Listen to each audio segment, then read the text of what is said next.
E aí, rapaziada, beleza?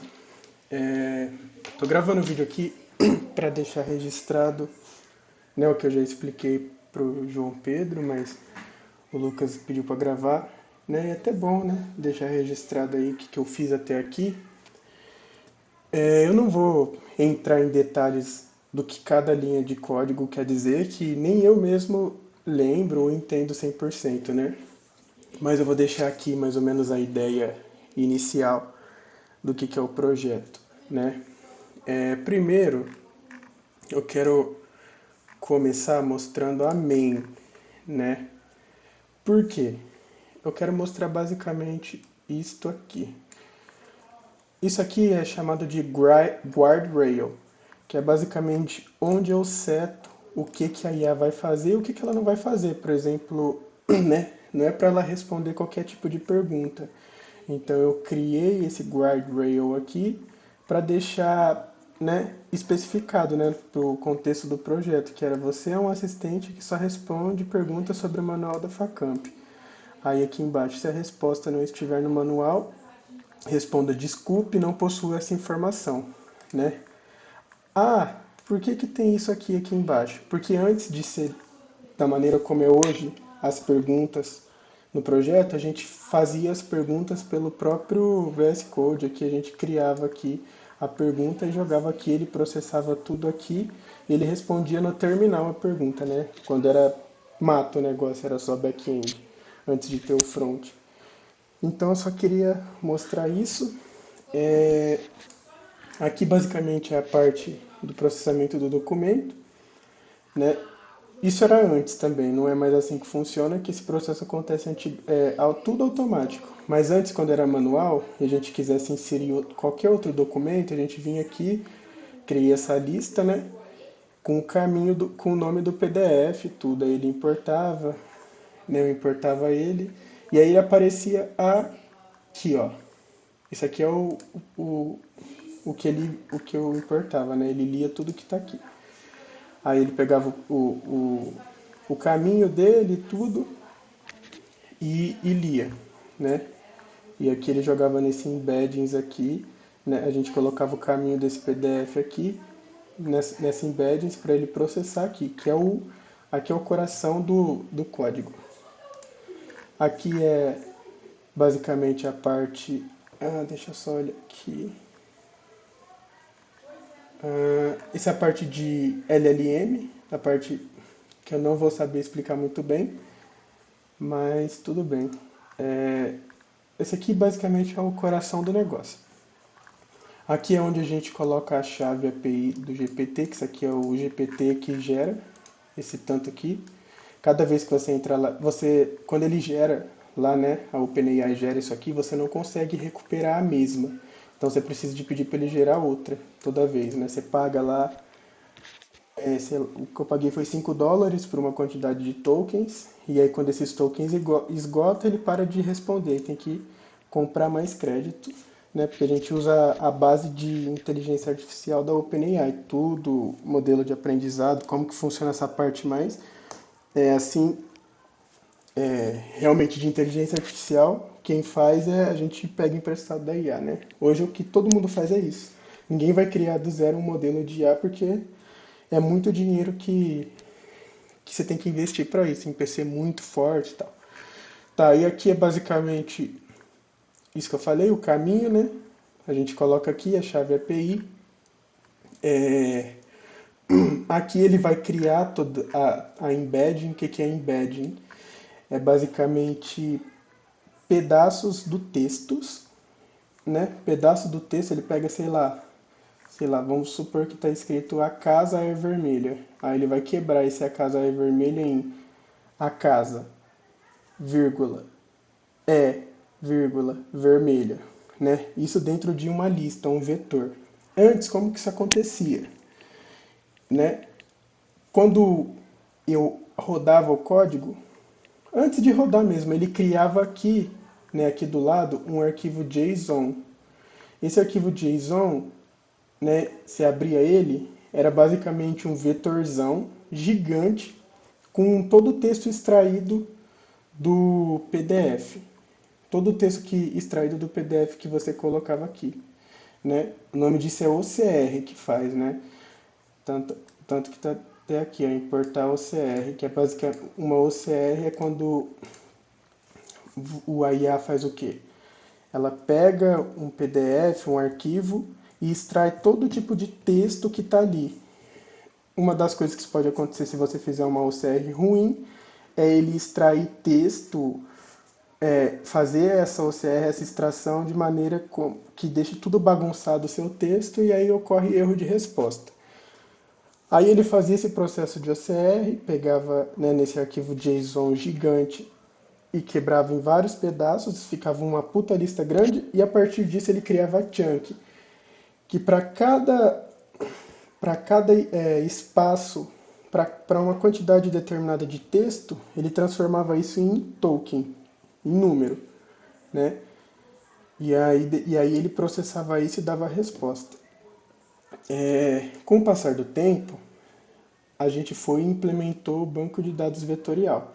Porque antes toda a informação que a gente processava, né, na hora de rodar ficava armazenada nesse JSON, né? Só que o problema era o seguinte: para cada nova pergunta que eu fazia, esse pré-processamento acontecia de novo. Então, se eu perguntasse qual o horário de funcionamento da faculdade, ele ia fazer todo esse processo de ler o PDF de novo, criar novas embeddings e depois, a partir das embeddings, criar chunks, ler tudo para depois te responder.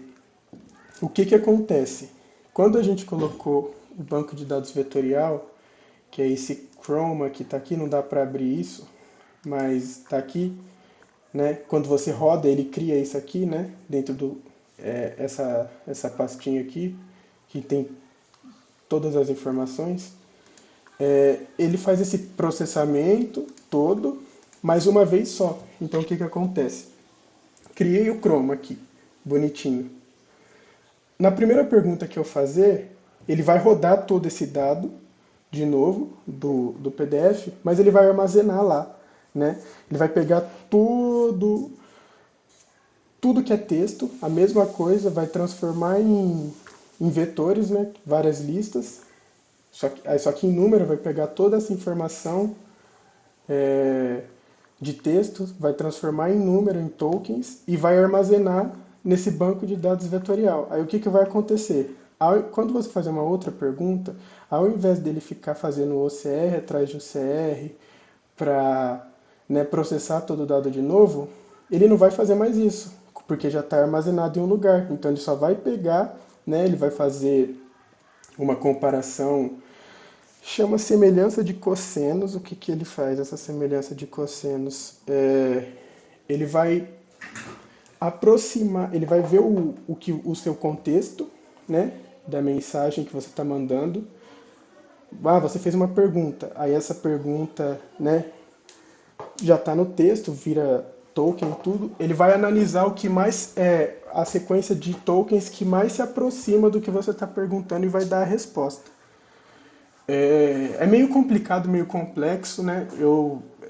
Esse tipo de coisa ainda está um pouco fresco na minha cabeça, então eu não assimilei direito, né? Foi coisas que eu fui aprendendo ao longo do projeto e não aprofundei.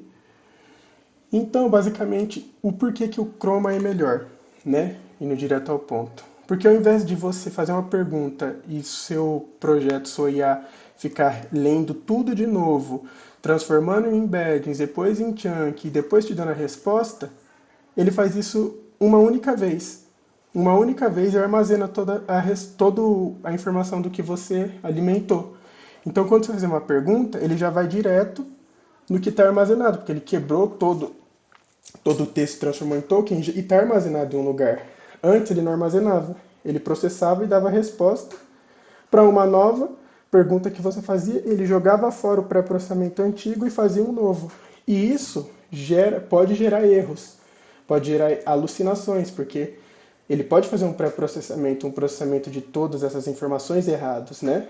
Além de que isso gasta muito mais tempo e você consome muito mais token da OpenAI, porque você está gastando muito mais para processar tudo isso. Uma vez que ele está armazenado, você vai gastar uma vez só, né? Ele já leu, ele já fez todo esse processo, ele já consumiu os tokens para isso e está salvo em algum lugar.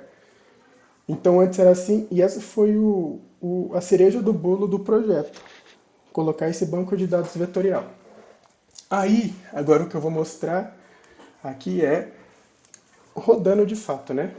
Então, eu venho aqui e vou escrever o comando de rodar. Você pode vir aqui e tal, mas né, eu vou fazer por aqui. Espera aí, gente.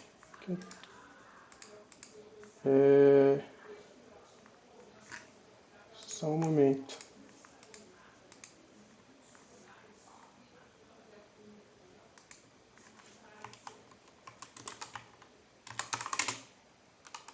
Deixa eu fazer uma coisa. Esse é eu não lembrava como que fazia isso aqui. Mas isso aqui é o que você faz para você escreve isso aqui para ele rodar o que você quer. O que é esse Chainlit? É a nossa framework que gera um front-end de uma tela de chatbot, né? Eles usam o modelo do GPT, a cara de GPT. Então, na hora que eu der um Enter aqui, ele vai abrir o nosso front para fazer as perguntas.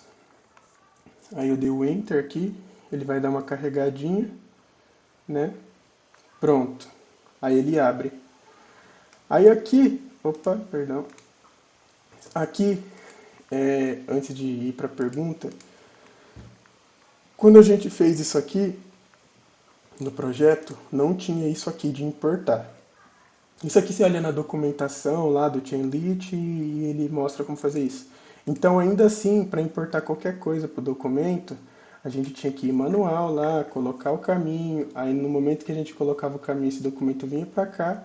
Né? Só que para uma pessoa que não entende muito bem isso, ela não vai saber fazer isso, né? Então, a gente colocou isso aqui. Na hora que eu jogo qualquer coisa aqui, eu não vou jogar, mas na hora que eu importo qualquer documento, ele já faz tudo isso e deixa aqui. Não mais aqui, porque isso aqui antes era... Isso aqui era para quando a gente usava o JSON e tal, aquela maneira mais feia. Aí ele deixa aqui. Todo PDF que você joga, ele gera aqui. Isso aqui é um hash dos dados. Aí voltando aqui. Então, basicamente, o que está importado aqui, eu importei o manual do ingressante de 2026 da faculdade. Então, sei lá, se eu perguntar qualquer coisa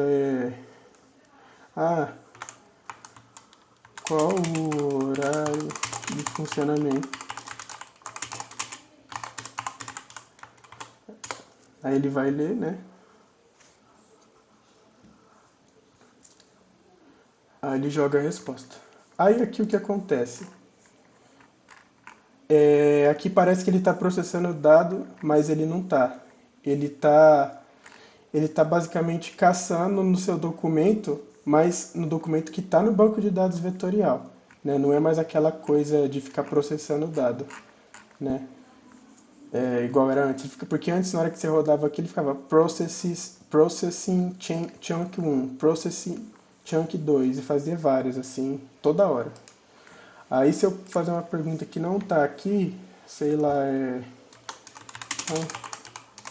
ele não vai responder porque não está no negócio que eu setei. Ó, desculpe, não possui essa informação. Mas ainda tem alguns erros, né, de perguntas. Algumas coisas que tem que melhorar. Por exemplo, se eu falar assim,